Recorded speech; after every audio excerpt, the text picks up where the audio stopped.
বাংলাদেশে ভাত বাংলা স্রোত আজকে রাজধানীতে সমবেত হয়েছে। বন্ধুগণ, এখান থেকে আমাদের খালি হাতে ফিরে গেলে চলবে না। আমাদের প্রিয় নেতা আজকে এই নতুন প্রজন্মের সামনে দিক নির্দেশনামূলক বক্তব্য রাখবেন। তারেক রহমান সাহেব এই বাংলাদেশের 18 কোটি মানুষকে স্বপ্ন দেখাচ্ছেন। শুধু স্বপ্ন নয়, উনি বাস্তবায়নে বিশ্বাসী। সেই স্বপ্ন বাস্তবায়নে ব্যারিয়ার হিসাবে যে সংগঠনটি কাজ করবে সেটি হচ্ছে জাতীয়তাবাদী ছাত্রদল। এই ছাত্রদলের গুরুত্ব বিএনপির কাছে অপরিসীম।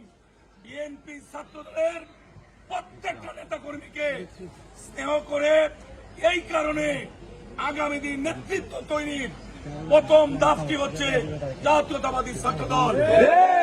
আমাদের প্রিয় নেতা বলেন, যারা জাতীয়তাবাদী ছাত্রদলের রাজনীতির মধ্য দিয়ে বেড়ে উঠবে, কোন বাধা তাদেরকে রুখতে পারবে না। কোন লোভ লালসার বই দেখিয়ে তাদেরকে দল থেকে আলাদা করা যাবে না।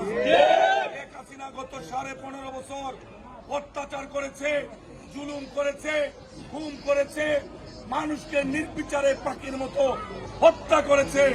কিন্তু ছাত্রদলের কণ্ঠ থেকে জিয়াউর রহমানের নাম, খালেদা জিয়ার নাম, তারেক রহমানের নাম কেড়ে নিতে পারে নাই। কথা না বাড়িয়ে অনুরোধ করব, আজকে প্রত্যেকটা মানুষ দূর দূরান্ত থেকে আমরা যারা ঢাকা এসেছি, আমাদের ইমানি দায়িত্ব আমাদের প্রিয় নেতার বক্তব্য আমরা শ্রবণ করব এবং সেই দিনকে দেশের বিরুদ্ধে নতুন যে ষড়যন্ত্র শুরু হয়েছে, সমস্ত ষড়যন্ত্রের ডাল ছিন্ন করে বাংলাদেশের মানুষের মুখে হাসি ফুটানোর যে অঙ্গীকার তারেক রহমান করেছেন, আমরা আমাদের প্রিয় নেতার পাশে থেকে জীবন বাজি রেখে হলো আমরা তা বাস্তবায়ন করবো ইনশাআল্লাহ।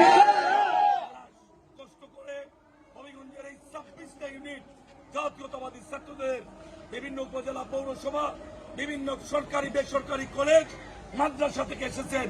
সকলকে কেন্দ্রীয় বিএনপির পক্ষে দলের ভারপ্রাপ্ত চেয়ারম্যান শ্রদ্ধেয় তারেক রহমান সাহেবের পক্ষে ধন্যবাদ, অভিনন্দন জানিয়ে সকলের সর্বাঙ্গীন সাফল্য কামনা করে নির্বিঘ্নে নিরাপদে হবিগঞ্জে ফিরে যাওয়ার প্রত্যাশা রেখে আমি আমার কথা শেষ করছি।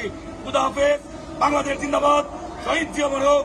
দেশ নেত্রী বেগম খালেদা জিয়া জিন্দাবাদ। আমাদের অহংকার। আগামী দিন যিনি এই নতুন বাংলাদেশ বিনির্মাণের নেতৃত্ব দিবেন, আমাদের প্রিয় নেতা শ্রদ্ধেয় জনাব তারেক রহমান জিন্দাবাদ। জিন্দাবাদ।